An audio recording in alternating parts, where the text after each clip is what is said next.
Chicha. María Victoria. Con nosotros los nietos era sumamente cálida. Yo no me puedo olvidar de los regalitos que nos traía también a nosotros. Eve de Bonafini. Para mí fue una hermana, una amiga, una compañera. No sé por qué la vida nos juntó, pero nos pusimos de acuerdo en muchas cosas. Juan Martín Ramos Padilla. Esa placa que vamos a descubrir con el nombre de Chicha Mariani no es algo decorativo, pero es la asunción de un compromiso de defender las causas populares.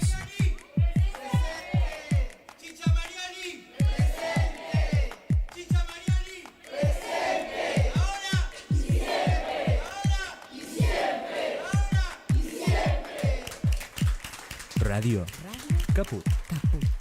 Hable bajo, pero hable, no se calle. Esas cosas.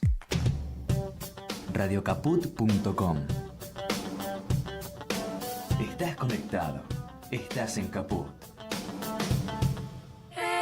Nosotros, los otros. Un espacio de resistencia contra la discriminación, la xenofobia y la desigualdad.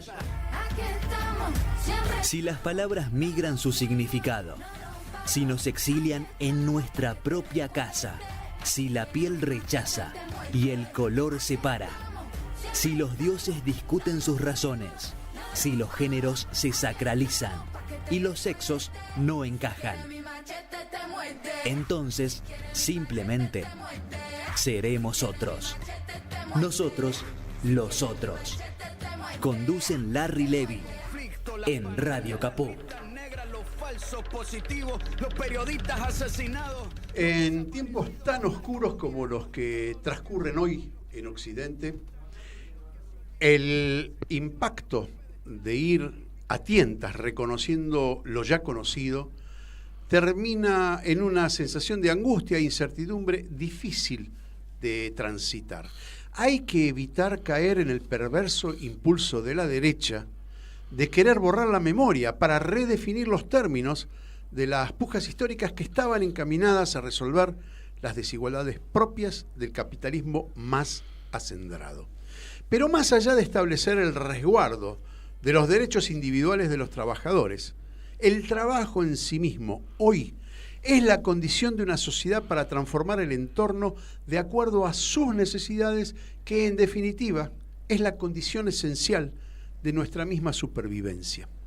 Por estos días, y al igual que en las últimas décadas, el poder real quiere reformar las leyes que resguardan el mínimo de derechos de los trabajadores, que aducen, en principio, un exceso, lo digo entre comillas, de beneficios que afectan a la producción. Una gran mentira que en última instancia quiere decir que afecta a la voracidad acumulativa del patrón. También posan su dedo acusador sobre la falta de definición de las nuevas formas de producción. Es cierto, hay que redefinir las tareas y sus retribuciones y resguardos, pero la verdadera intención del capital y los capitalistas es bajar el precio del salario y achicar el paraguas protector. Para eso, oscurecen la memoria y pretenden que caminemos ciegos en medio de una escenografía montada con una gran astucia para el engaño. En este caso, apagar la luz es achicar el Estado y enarbolar la consigna de una productividad dañada como consecuencia del ingreso del laburante a la modernidad, que solo estaría disponible para unos pocos. Vamos al invitado de hoy, que de esto algo sabe.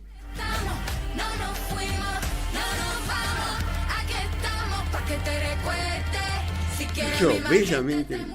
Gracias, Carlos Tomada, que es nuestro invitado de hoy. Me está elogiando, pero es un elogio que no va, porque el ex ministro de Trabajo y el especialista es él, que fue ministro de Trabajo el más largo de la historia, ¿no?, en la Argentina. Sí. 12 años, de 2003 a 2015. Bueno, también fue embajador de la República Argentina en México. Y como presidente del Consejo de Administración de la Organización Internacional del Trabajo. Esa no la tenía en cuenta, y esto es muy importante porque tiene que ver con estas definiciones de las que vamos a hablar. Fue director de la carrera de Relaciones de Trabajo de la Universidad de Buenos Aires y es director honorario del CETID, Programa de Capacitación y Estudios sobre Trabajo y Desarrollo, que pertenece a la Escuela Interdisciplinaria de Altos Estudios Sociales de la Universidad Nacional de San Martín. Con toda esta presentación, bueno, Vamos a hablar de laburo, ¿sí? Ahora Vamos a laburar. Está tan complejo que no sé por dónde empezar las preguntas, pero te diría así como para romper el hielo, ¿hace falta reformar? No. Entonces hace falta mejorar entonces, ¿sí? Las leyes de trabajo. Es cierto que ha cambiado la forma de trabajar, la forma de producir, la tecnología ha avanzado de tal modo que da para preguntarse, si vamos a estar llenos de robots y no va a haber trabajadores, seres humanos, ¿quién va a consumir entonces? Sí, difícil que ese tiempo llegue. Como diría un expresidente argentino, me parece que en el medio van a pasar cosas. Pero esto que no contundente que te dije, quiero fundamentarlo, digamos, un poquito. Y el no quiere decir que no a políticas que haya que implementar, políticas laborales a favor del empleo, para mejorar el salario, en fin, para la formación y la capacitación, que creo que es uno de los temas claves del futuro del mundo del trabajo en la Argentina. El no tiene que ver, aunque me resisto a otra vez volver a hablar de esta cuestión, es no a lo que pretenden, no a las verdaderas razones por las cuales se impulsan una reforma laboral. ¿Y por qué digo las verdaderas? Acentúo lo de las verdaderas razones. Porque el argumento, todavía no hay un texto, pero no necesito verlo, porque no es la primera vez que lo plantean, ¿no? Primero, desde Martínez de Hoz para acá, cada vez que la derecha fue gobierno, el plan laboral, social y económico fue el mismo. Pero además, no nos olvidemos que hubo un tiempo, que fueron los 90, en democracia, donde, digamos, la flexibilidad laboral fue una de las voces de orden, digamos, del consenso de Washington, absolutamente vigente en la Argentina, y se llevaron adelante y se intentaron llevar adelante un montón de reformas que nos permiten hoy decir que la verdad no resuelve ningún problema vinculado a los verdaderos problemas que tiene el trabajo en la Argentina, que son los que de una manera muy elegante y te diría muy linda, presentaste vos en el editorial. Entonces, aclarando que uno sí cree que hay que ayornar algunas cuestiones no sé si tan solo de la legislación, insisto, de las políticas laborales. Sí, vos hiciste, mientras estábamos esperando el turno de abrir el programa, hiciste una mención a las políticas, más que a las técnicas, digamos. Sí, porque no creo que todo sea normativo y porque creo que hay muchas cosas que hoy están funcionando en la realidad y hacia eso iba, porque de la flexibilización laboral hay de hecho, de facto. ¿Sí? El hecho de que no haya trabajo es una forma de flexibilizar el salario, no otra cosa. Por ejemplo, sin más lejos, cuando Macri habilita la presencia de Uber en la Argentina, hizo el proceso de flexibilización laboral más importante. ¿Por qué? Porque no solamente por el hecho de los Uber y los Rappi y las plataformas en sí mismos, sino porque generó una forma, no él, sino ese sistema, genera ingreso sin necesidad de hacer reformas laborales, que es el sueño dorado de la derecha económica y social en la Argentina. Pero entonces, cuando uno ve que otra vez vamos a tener que discutir de bajar las indemnizaciones, otra vez vamos a tener que discutir el convenio colectivo de empresa como prioridad número 1, que otra vez vamos a discutir la ultraactividad de los convenios, que hay que explicarle a la gente qué es la ultraactividad, porque no tienen por qué saberlo. Ahora después lo hacemos. Cuando otra vez vemos cómo el objetivo atrás de todo esto es debilitar al sindicato, debilitar al convenio colectivo, entendemos que en definitiva de lo que se trata es que este gobierno vino a intentar hacer el embate final sobre un modelo de desarrollo económico con la organización gremial de trabajadores, es decir, con un todo, que estuvo vigente con sus tensiones propias del conflicto capital-trabajo durante los últimos 60 años en la Argentina. ¿Se agudizó ese conflicto, esa puja entre capital y trabajo? Digamos, tuvo momentos que fueron más fuertes. Yo creo que uno de los momentos más interesantes fue cuando nos tocó a nosotros, porque nosotros entendíamos que esa tensión entre capital y trabajo formaba parte de la dinámica propia de las relaciones laborales en cualquier país democrático, moderno, diría yo, con perdón de la palabra. Pero hubo otros momentos. En la Argentina, además, hubo un periodo donde el conflicto capital-trabajo estuvo muy teñido por la proscripción del peronismo, por ejemplo, ¿no? Le puso un contenido político fuerte. Y después ha habido tensiones en los momentos que la derecha ha querido avanzar más de lo necesario, digamos, de alguna manera.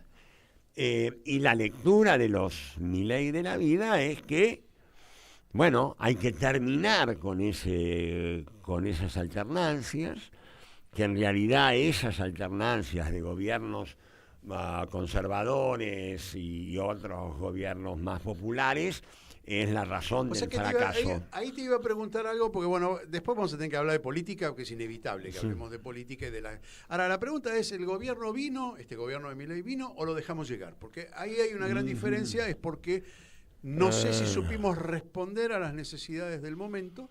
Entre eso lo hablábamos antes de entrar al aire, ¿no? La inflación que no manejamos, en fin, una serie de cosas que el peronismo, básicamente, no supo responder.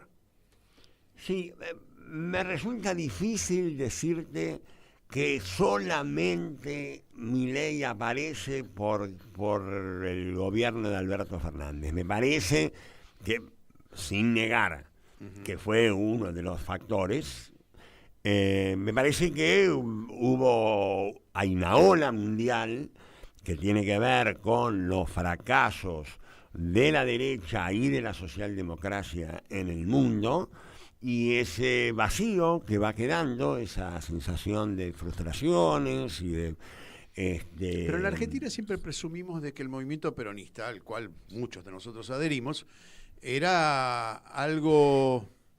un fenómeno diferente. Bueno, yo creo y la memoria histórica apelaba a eso, ¿no? Sí, pero yo creo que eso fue uno de nuestros errores.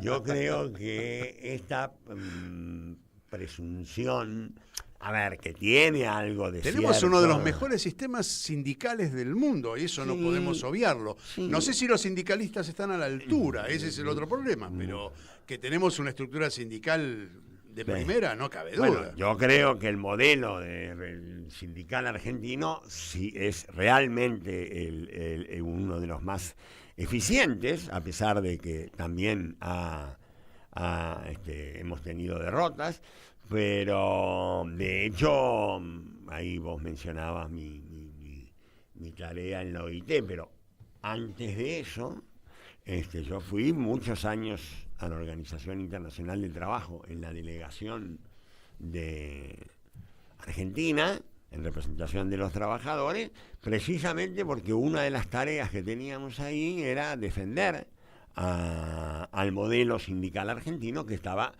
parcialmente cuestionado por la OIT, por una serie de razones que merecerían una reunión demasiado técnica. Otro programa, pero necesitaríamos otro programa.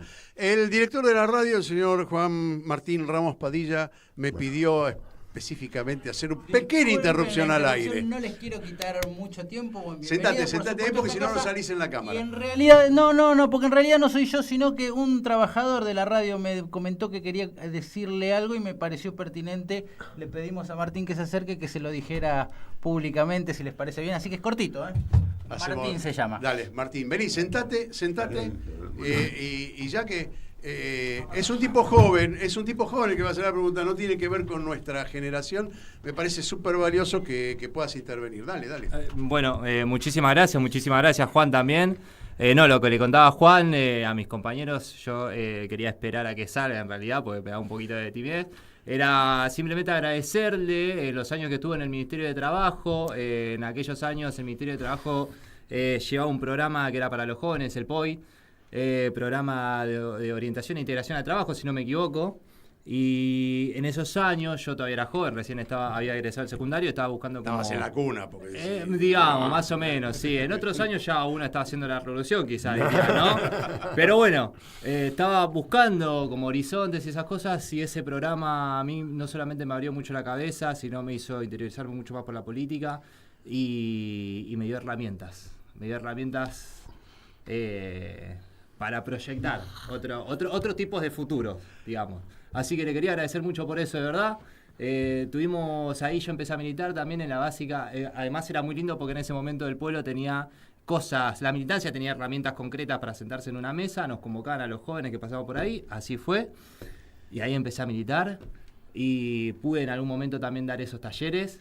Martín, nos dejás la vara tan alta que ahora vamos a tener que reconsiderar cómo seguir, porque el problema que estamos teniendo desde el punto de vista del campo nacional y popular, y lo sabe muy bien Carlos, es cómo seguir. Estamos en un problema muy serio, donde hemos perdido la credibilidad, a sugerencia del que está ahí en los controles, ¿sí? Martín Loza, que me advirtió, me dice, no nos están creyendo. Y no nos están creyendo, más aún nos están defenestrando como los más corruptos, como los más, ¿sí? Bueno, eso es algo que tenemos que preguntarle a la gente como Carlos, que tiene mucha experiencia y que por ahí nos da un... Yo digo siempre en este programa, me quiero ir con muchas preguntas, no sé si me quiero ir con muchas respuestas, porque las respuestas tienden a deformar la realidad. En general me quiero ir con más preguntas para poder seguir preguntando. Total. ¿Sí? Dale. Lo único que iba a decir era esto, que a veces es más difícil formular la pregunta correcta que las respuestas en sí. Exactamente. Muy quizás bien. Estamos en este tiempo, ¿no? Exactamente, sí. Hay que saber preguntar. Era eso, muchísimas gracias. Bueno, no, déjame que te devuelva, porque te imaginarás que yo, esto es lo que me hace sobrevivir, no sé cómo explicarte.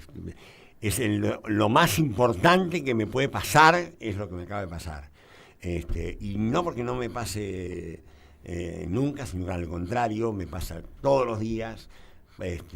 Y cuando es algo tan cerca como alguien que ha estado y ha participado y que puede contar de lo que hizo, y que entonces no es solamente una hoja de papel contada en un informe, sino que es la vida misma, me atraviesa. Voy a decir una infidencia. Carlos, cuando vino, me dijo, te agradezco que en el flyer en el que anunciás la entrevista hayas puesto mi tarea docente. Porque aquí generalmente lo invitamos porque fue ministro, y no porque puede ser un gran docente, un gran especialista. Entonces me dijo, te agradezco, y lo dijo con absoluta humildad, te agradezco porque es la tarea que más me produce placer, la docencia. Y ese programa que... ¿En qué año lo hiciste? 2014, 2015. Ese programa nace porque, no me olvido más, porque Cristina, cuando asume en diciembre del 2007 la primera presidencia, lo primero que me pide es hagamos un programa para para la inclusión de los jóvenes, porque para conseguir trabajo siempre depende de bancarte la tres cosas, tener vínculos, tener una capacitación y tener una experiencia. ¿Qué pasa? Los sectores acomodados eso lo tienen, las tres cosas, tienen cómo hacer la experiencia, cómo capacitarse, estudiar, qué sé yo, y tienen vínculos. El tema es cómo hacemos para que todo el mundo, todos los jóvenes pasen a través de eso. Y el mecanismo fue el POI, y entonces que en carne y hueso haya alguien, y me acuerdo muy especialmente de eso, porque ese día Cristina dijo, en la presentación del programa en la Casa de Gobierno, dijo, si hay una palabra que define nuestro proyecto político, esa palabra es trabajo. Y yo le dije, cuando terminó el acto, fui al despacho de ella y le dije, puedo renunciar ahora mismo. Hermoso. Carlos Larry, lo dejo Dale, con el programa. bien. Muchísimas gracias. Ahora también de nuevo, gracias. Ahora vamos a tener que preguntarle qué pasa con esa memoria histórica, ¿sí? Que refiere a esos años y que parecen haber olvidado. Gracias por traerlo, ¿sí? Sí, está fantástico que lo hayas traído y te agradezco que la intervención. Por favor, dale. por favor, bueno, dale, nos dejó ahí con ¿sí? Pero no entendí. Me estaban haciendo la pregunta a mí. Dale, responde la voz. Sobre qué es lo que... Perdón, repetime la pregunta de nuevo. La pregunta es, sí. ¿Qué te parece? ¿Por qué no sale dentro del acervo de la gente la memoria histórica, la valoración de esas cosas? Y hoy estamos totalmente olvidados del trabajo. En realidad se lo pregunto a él, porque seguramente vos lo que tenés es un pensamiento más hacia adelante y quizás desde tu punto de vista, pero la memoria de alguien que haya estado en ese programa, en realidad la pregunta es para los dos. Poder responderla ahí. Bueno, gracias, Carlos. Qué honor que responder antes que el ministro, por Dios. Son un montón de cosas. No solamente la cuestión de la identidad del trabajador, como la recordamos en su momento, ha sufrido una serie de transformaciones increíbles, sobre todo en las generaciones más jóvenes, ¿no? En los que algunos lo conocen como los nativos digitales, sí. Los chicos que se criaron con las redes. El mundo del inversor, de pegarla. Hay una cultura del trabajo que realmente se perdió y ahí entramos en un debate también complicado todavía para nosotros, porque nos toca decir, quizás se nos fue un poquito la mano con ser copados y dejar que... no controlar, porque mucha gente cuando profundizamos en el debate con respecto a los planes o mismo este programa en el cual estaba, te dice, no, la verdad que sí, tenés razón, los programas son buenos, es verdad, tienen que estar, pero no hay control. Y en los barrios populares duele un poco más, porque te sacrificás mucho más. En la clase media, bueno, qué sé yo, pasa más o menos. Pero abajo duele un poquito más, porque la lucha es un poco más fuerte. No solamente por una cuestión económica, sino por una cuestión también identitaria, cultural. Voy a traer el ser en esos momentos. Hoy ya no está tan así, pero en aquellos momentos el ser negro, a él cómo está hoy. El ser negro cabeza. Claro. ¿No? Claro. Eso por un lado. Y después, bueno, es muy complejo realmente, es muy complejo traer a la memoria, porque han pasado tantas cosas. Hay una masificación, una masividad de la información, una vertiginosidad de las discusiones, de los debates. Bueno, le tiraste un montón no puedo agregar nada. No, está bien. Tenés que contestarlo ahora. Es eso. Vas a tener que contestarlo. Gracias, Martín. Por favor. Dale. No, por favor. Carlos, se plantearon un montón de cosas que tienen que ver con lo que dijo Martín. El cambio, la transformación, la mirada que tiene la gente del trabajo. Voy a decir algo que varias veces lo repetí al aire aquí. Yo creo que fue Rubén Drí que dijo aquí en la Biblia. Adán y Eva tenían todo resuelto, ¿no? Es decir, tenían todo al alcance de la mano. Pero ella cometió un pecado. Y el castigo por el pecado fue, ahora vas a tener que trabajar. ¿No? Bueno, entonces, digo, la concepción del trabajo es para solventar lo necesario o es un sacrificio. Y ahí entra lo que él dice, ¿no? La deformación del trabajo. A mí la idea del sacrificio me parece demasiado bíblica, digamos, ¿no? El esfuerzo... Muy calvinista ese. Sí, por ejemplo. El esfuerzo puede ser, ganarás el pan con el sudor de tu frente, digamos, también va por ese lado. A mí me parece más que el tema del trabajo, y lo que acaba de decir Martín, es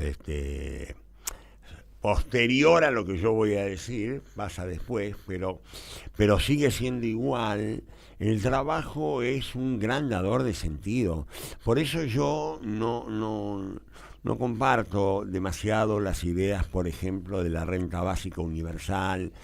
Entiendo que nosotros también teníamos el plan, en su momento, el plan jefes y jefas de hogar, y pueden ser en momentos transicionales de una economía que esté deteriorada y que atraviesa, sí. Claro, pero es el trabajo.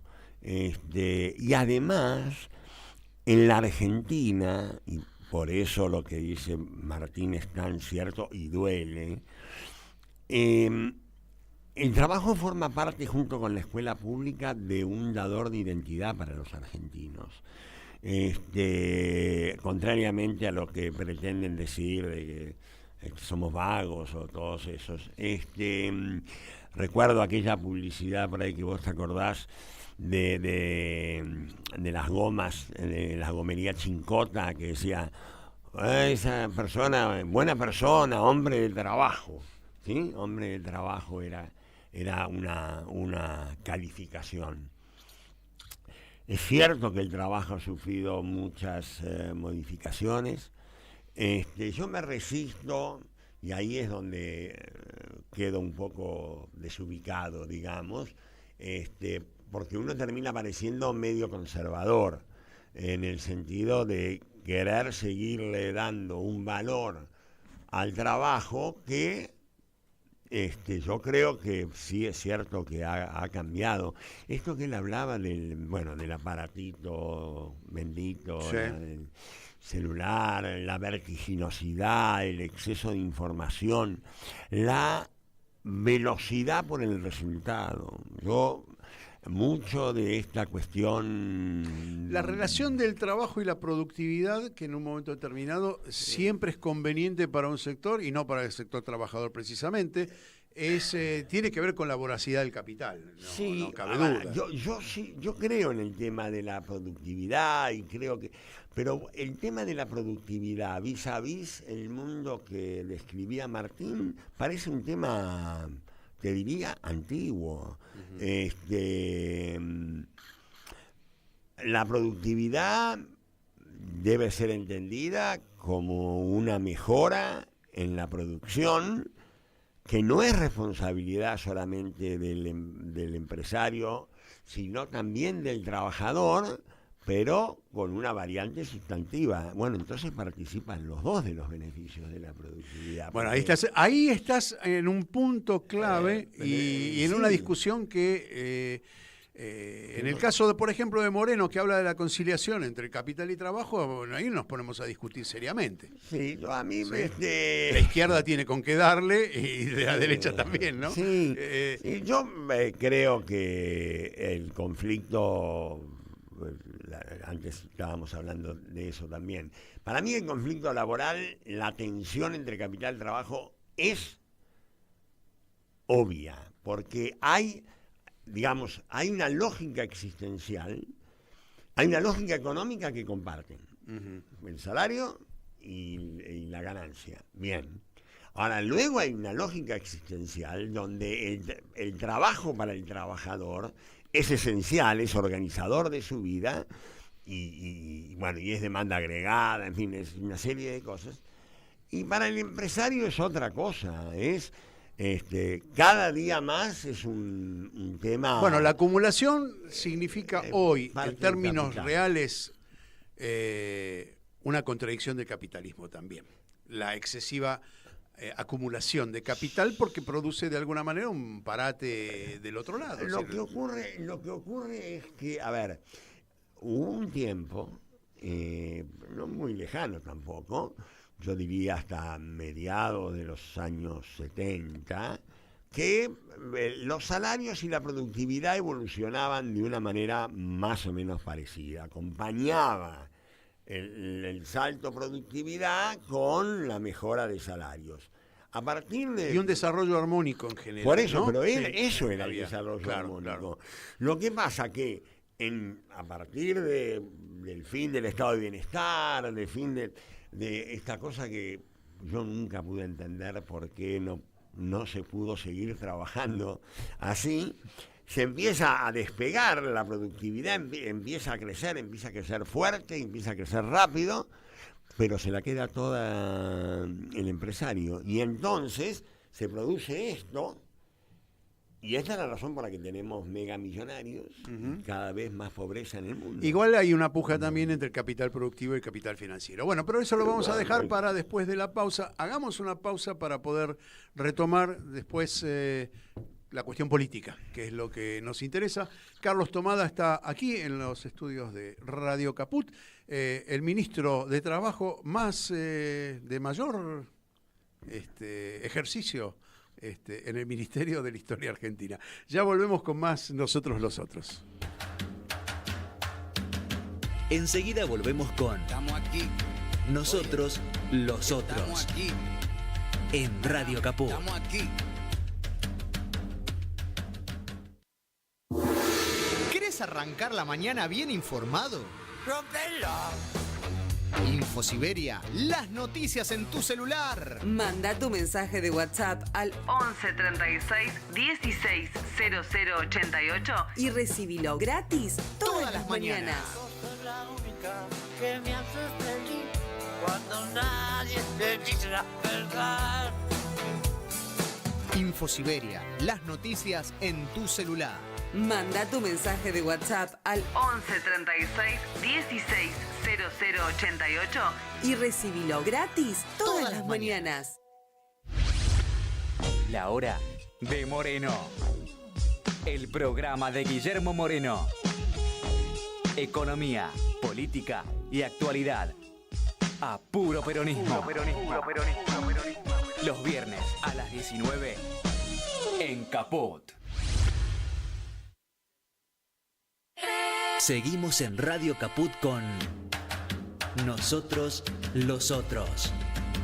Estamos aquí. Estamos con Carlos Tomada, exministro de Trabajo, pero a la par docente de Trabajo, que es lo que le gusta que mencionemos y como caballeros vamos a ponerlo de manifiesto y arriba de la mesa. Carlos, entramos en el juego de la política, ¿sí? Vamos a entrar en la política nacional porque tanto vos como yo pertenecemos a esta sociedad y discutimos esta sociedad y tenemos conflictos con las pertenencias políticas que no dan respuesta a lo que nosotros pretendemos. Por otro lado, vemos que no dejamos de tener razón, porque lo que tenemos enfrente, lo que tenemos hoy en el gobierno es absolutamente descarnado, cruel, con los jubilados, con los discapacitados, con la educación. En realidad nos pone en una circunstancia difícil porque no hemos sabido responder. Aquí en este tema, que no te voy a incorporar a vos, pero en este programa siempre tratamos tres cosas que tienen que ver con la inflación, la inseguridad y la corrupción, que son cosas que nos ocurren y que no hemos sabido, y no porque seamos ninguna de ellas, no somos digamos, tributarios, inflación, inseguridad y corrupción. Nos cuesta la cuestión de la inflación, bueno, es un manejo económico que no hemos encontrado la vuelta. La inseguridad, le tenemos mucho prurito, mucha urticaria a no ser dictadores, a no ser represores, a la cuestión punitiva. Exactamente. Y dijimos inseguridad, inflación y corrupción. Corrupción que no somos, alguien dijo, ¿no? Los gobiernos nacionales y populares no son corruptos. ¿Tuvieron corruptos dentro? Sí, claro que los tuvieron. La corrupción parece ser inherente a la organización social, pero esta es una estructura de gobierno corrupta, sistémicamente corrupta, y sin embargo nos corren con todos esos... sí, con esa fusta. Sí, el tema primero para mí es el tema de la doble vara, ¿no? Que parecería que se acentúa, porque, a ver, para decirlo rápido, que del gobierno de Macri nosotros no hayamos ejecutado, llevado adelante una política similar a la que hicieron ellos, solamente se puede explicar porque el peronismo tiene una especie de culpa, le han inyectado, porque no debería tenerla, le han inyectado una culpa de antidemocrático, totalitario, violento inclusive, que yo creo que es causa de muchas de nuestras falencias. Lo explico. Digo concretamente, si Perón, cuando fue el bombardeo de la Plaza de Mayo, aplica el Código de Justicia Militar con todos los tipos que participaron del bombardeo, muchas de las cosas que pasaron después en la Argentina y muchas de las cosas más graves que pasaron en la Argentina no hubieran pasado. Segundo, el tema de la corrupción es el mejor antídoto para darse cuenta cómo es usado con la doble vara es recordar que la corrupción siempre ha sido el argumento de las derechas para todas las interrupciones del Estado de Derecho. Sí, es una consigna sistemática. Hipólito Yrigoyen murió pobre, lo sabe todo el mundo. Y sin embargo, lean los documentos y las proclamas de la Revolución del 30. Lo mismo le pasó a Perón, que era la cosa más corrupta que podía haber en la vida. Y puedo seguir y llegar hasta Cristina. Digamos, entonces, ¿cómo? Macri, que cada decisión política de gobierno que él tomaba, en algún punto beneficiaba sus intereses personales. Caputo, puede hablar. Bueno, entonces entramos hoy, y lo supimos en estos días, la decisión de la Corte inmediatamente después de las elecciones del domingo. Parece un chiste. Bueno, tenemos un problema con la Corte, ¿cómo lo vamos a solucionar? Bueno, y ahora interviniendo el Poder Judicial. Sí. Es un problema. Bueno, está bien que lo digas, ¿eh? Yo no tengo el problema. otro día entrevisté también a un político que como tampoco estaba postulado para nada y dentro del campo nacional y popular, y me dijo, bueno, tenemos que decir lo que queremos hacer. Lo que queremos hacer es esto y esto, y no tenemos que agradarle a nadie. No quiero volver al tema anterior, pero te lo digo porque ya lo he dicho en otros lados. Para mí, como opinión personal, porque lo que no puedo es hablar en nombre de mi fuerza, porque no soy quien. Pero para mí, si sacan una reforma laboral de las características que parece que tendría si lograran meter todo lo que ellos quieren, hay que derogarla. Hay que asumir y derogarla. Y hay que derogar también todas las leyes que ataquen la soberanía argentina. Chau. A mí, ¿viste? Ya dimos todos los exámenes que había que dar de democracia. Bueno, pero ahora déjame que te pregunte... no sé. ¿Cómo hacemos para remontar una situación donde nos convertimos en un movimiento poco creíble a los ojos de la gente, con manchas, con máculas en todo el cuerpo político que son muy difíciles de sacar, y han ganado la puja mediática, porque evidentemente cuando uno le pregunta a alguien, bueno, pero ¿estás mejor? No estoy mejor, me está todo mal, no me alcanza para llegar al fin de mes, pero lo voto igual. Pareciese una sociedad un poco... Lo voto igual antes que votar al peronismo. ¿Sí? Entonces, hay una cosa ahí que debemos descular, porque si no, es decir, no podemos ir sin planes. Y esto está probado en las últimas... Te van a acusar de planero. No, digo de planes concretos de qué vamos a hacer, ¿no? Es decir, cómo. Y fundamentalmente, ¿cómo lo vamos a hacer? Exactamente. Yo estoy de acuerdo con lo que estás planteando. Vos dijiste antes que te querías ir con más preguntas que respuestas. Te puedes ir con esas preguntas. Yo no tengo todas las respuestas porque creo que hay que saber decir no sé, pero a ver, nosotros tenemos que llegar con un programa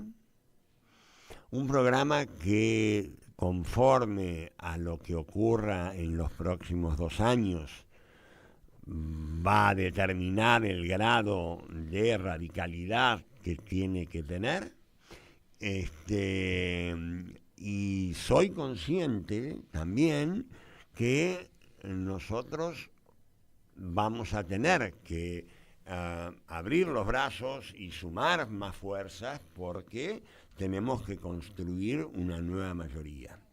Construir una nueva mayoría tiene una contradicción con lo que acabo de decir, porque está claro que en la medida que vos abrís las fronteras del espacio político más central, bueno, tenés que, con perdón de la palabra, ir moderando en función de los aliados que vas incorporando. Tendríamos que encontrar un mínimo común denominador como para empezar con el cambio y después discutir esos cambios dentro de un campo político más o menos acorde. Bueno, si hacemos eso, entonces lo vamos a poner por escrito y todos los referentes importantes y demás tienen que firmarlo. Yo creo que, en esto parezco un viejo PC, digamos, creo en el programa, creo que tenemos que tener un programa, creo que es de la única manera que podemos empezar a convencer a la gente que seguimos siendo aquella fuerza con vocación de transformación, Ahí hay un paso previo, lucha Carlos. por la igualdad. Hay un paso previo, Carlos. ¿Cómo llegamos? Yo siempre digo lo mismo y cuando hablamos de la inseguridad es algo que yo lo pongo de relieve porque de alguna manera me lo plantearon y yo lo reproduzco aquí al aire. Es, ¿cómo le decimos a la gente que solucionamos el problema seguridad hasta que llegue? Porque algunos han contestado aquí frente a este micrófono que, bueno, los problemas de robo común en el Gran Buenos Aires, bueno, es por la desigualdad. Sí, bueno, probablemente. Pero, ¿cómo hacemos para esperar hasta que llegue la igualdad? Es decir, eso es una quimera. De la yo seguridad. creo que... ¿Cómo hacemos para llegar a esa gente y explicarle que, bueno, los hacemos partícipes del problema? Bueno, participemos todos del problema, dirigentes, y hay una desconexión entre la dirigencia y las bases muy fuerte. ¿Cómo la vamos a solucionar? Bueno, con una palabra, creo, vos la me acabas de mencionar, y creo que está ausente del vocabulario y de la práctica política desde hace por lo menos 50 años, que es la palabra participación. Era una palabra que allá por los años 60 y 70 estaba muy presente, la participación política, la participación sindical, la participación ciudadana. Yo creo que la única manera de luchar, por ejemplo, contra la inseguridad es hacer todo al mismo tiempo con la participación ciudadana. ¿Eso qué quiere decir? Eso quiere decir que la planificación de los programas de seguridad tiene que participar la ciudadanía y al mismo tiempo el gobierno tiene que abrir canales de participación para la solución de los problemas estructurales, porque no, a ver, cuando uno habla de igualdad también es como lo que decía Galeano de las utopías, ¿no? Es para seguir caminando. La igualdad es un objetivo, nosotros la palabra igualdad la tenemos en todos lados, pero no la tenemos en el himno, la tenemos en la marcha peronista, digo. Bueno, hicimos de eso un ritual, pero no en la práctica no hay nada. Bueno. Y entonces, ahí te pregunto, yo entiendo que la dirigencia política hoy habla entre sí, pero no le habla a nadie más. Es probable, uno que siempre ha tratado de militar o estar cerca de la gente, yo conozco mucha gente que es así. Puede ser que el proceso, yo me acuerdo una cosa que dijo Álvaro García Linera, que me pareció parte de la explicación o de la respuesta a tu pregunta. Él decía que uno de los errores de Evo Morales, en el momento que Evo Morales era impoluto, no como ahora, que lo está más debatido, ¿qué pasó cuando Evo Morales llega al gobierno? Todo lo que eran sus cuadros políticos del territorio van al gobierno. Y entonces queda desguarnecido o con gente que todavía tenía que formarse y crecer políticamente al frente del trabajo territorial. Cuidado con eso. Yo creo que, otra vez, creo que si algún día nosotros volvemos a ser gobierno, tenemos que tener mucho cuidado en no desarmar. Bueno, entonces ahí estamos cuestionando la democracia esta, que es electiva, representativa, y tendríamos que pensar en una democracia participativa. A mí no me ponen nervioso los calificativos.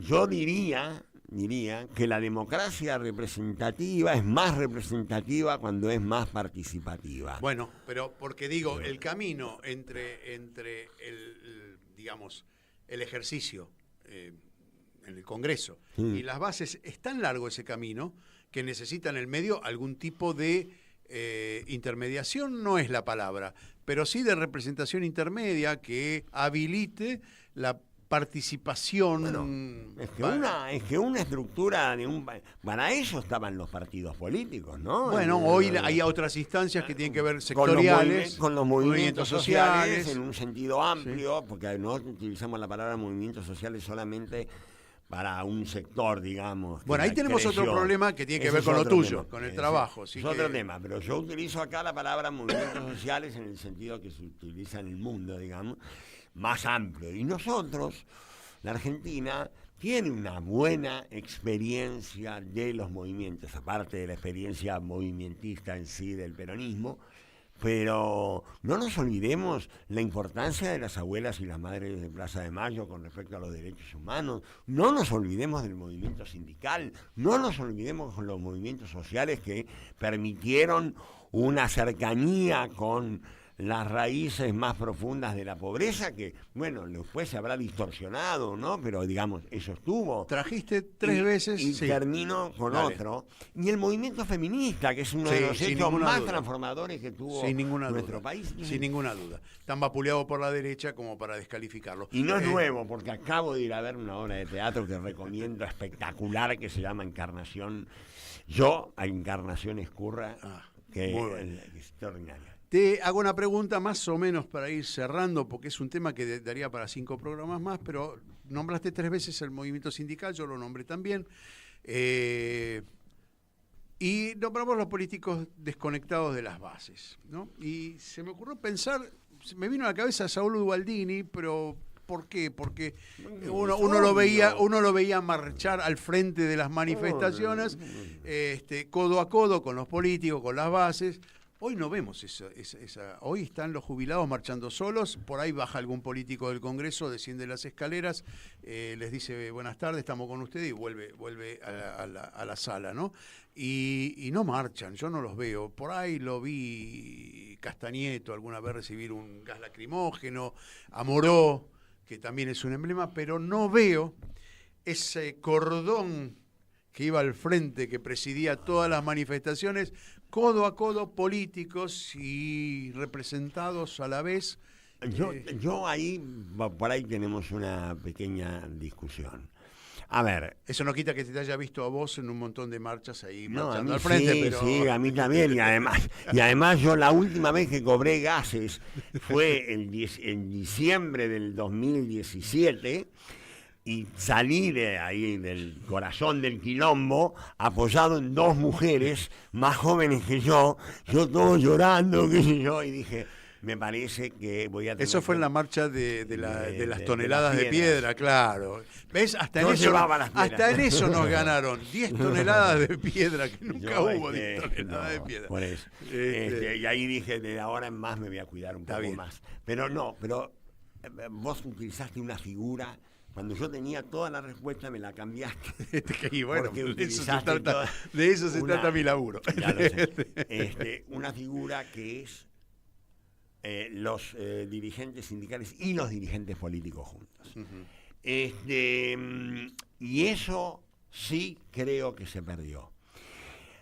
Yo estaba más preparado para decirte con respecto al movimiento sindical, que en estos últimos tiempos, curiosamente, ha habido un acercamiento del movimiento sindical a los movimientos sociales, a todos los movimientos sociales. Tengo muy presente una etapa de Página 12 con Héctor Daer y Tati y Estela.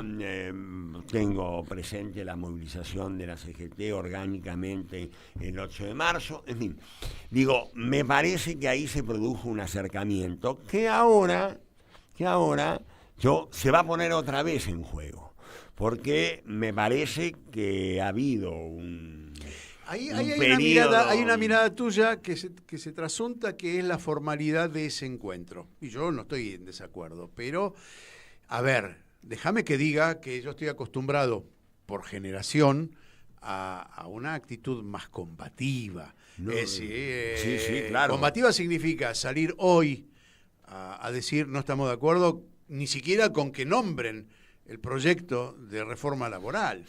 No los veo. A ver, yo estoy de acuerdo contigo que los niveles de combatividad no sean los mismos. La sociedad no maneja los mismos términos tampoco de la política de los años 60, 70, incluso te diría de los primeros tiempos de la recuperación democrática. Uh-huh. Eso es cierto, digo, Saúl Ubaldini hacía movilizaciones que cortaban la 9 de julio. Ahora, eso es cierto, y también es cierto la distancia que hay entre la política, los dirigentes políticos y el movimiento obrero. Y de esa distancia son responsables ambas partes. Y creo que eso nos daña en términos Hay mucha desconfianza entre unos y otros, ¿no? Sí, yo creo que es más la desconfianza del sector político con respecto al sector sindical que a la inversa. Uh-huh. Y ese es un trayecto que habría de acortarse y fortalecería mucho al movimiento sindical. Y coincido contigo en que, atención, que lo que viene ahora va a poner a prueba esa vinculación con la cotidianeidad de la gente que sufre. Uh-huh. Yo creo que, porque hay una vieja idea con respecto al paro, con respecto a la movilización, que es un poco la de decir, bueno, pero con esto no se consigue nada, muy de los medios, muy de los periodistas de derecha, del mainstream. Del mainstream. Y la verdad que yo creo que hay que salir para decir que uno no está de acuerdo. Como vos dijiste, no desde un primer momento, no estoy de acuerdo. Nos quedan muy pocos minutos y me encantaría escuchar de ti no te digo ni un pronóstico, ni un presagio, pero sí una recomendación a la militancia, en virtud de tus años de militante, en virtud de tu función pública, en virtud de tu experiencia. No somos niños ya, hay diferencia entre el pelo abundante y nuestra calvicie de ahora. Tenemos una frondosa calvicie. Bueno, ¿qué esperas que pase? ¿Qué quisieses que pase y cómo debería pasar? Mirá, se me vienen varias cosas a la cabeza. Lo primero que diría es un tropezón no es caída, la militancia no puede aflojar, tiene que volver con toda la convicción y con todas las ganas y el romanticismo que supo tener. Esa épica. Sí, yo creo que hay que recuperar esa épica, uno. Segundo, tengo que decirte que le diría cuídense. Nosotros, nuestra generación, aprendimos a participar en movilizaciones sabiendo que corríamos un riesgo y tomábamos los cuidados. Los jóvenes han tenido un periodo importante de la recuperación democrática donde había menos riesgos. No digo, en algún momento había cero riesgo, concretamente en los 12 años de Néstor y Cristina, y en otros momentos había menos riesgo, aunque alguno. Ahora hay peligro. Con un gobierno que muchas veces empieza la represión antes de que se pueda juntar, que después si hay algún pequeño movimiento, hay represión durante el acto, y que después sale de cacería en moto a 10 cuadras del acto para enganchar gente, creo que hay que tener mucho cuidado. Y tercero, como me moviste la fibra de la militancia, hay algo que parece como descolgado, pero me parece que es pertinente. Quienes hemos vivido etapas proscriptivas en la Argentina sabemos que es muy peligroso. Yo voté a los 25 años por primera vez. Recién pude votar a los 25 años. Y todos sabemos el precio que se pagó por aquella proscripción. Hemos entrado en una etapa que tiene algo de proscriptivo, entre el intento de matar a Cristina, entre el haberla puesto presa, entre la represión que estamos viendo, esta cuestión de que el kirchnerismo se ha convertido en una especie de cosa a extirpar y a reprimir sin asco.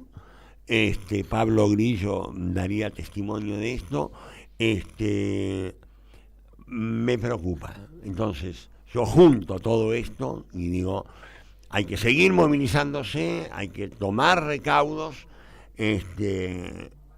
y sería bueno que el gobierno y algunos sectores de esta oposición oficialista que anda ahí dando vuelta, bajaran un poco la presión, la violencia verbal, el hostigamiento, porque un pueblo al que se lo reprime sistemáticamente, un pueblo al cual se le persigue su militancia, no quiero tronar el escarmiento, pero es lo que primero me viene. Es la historia.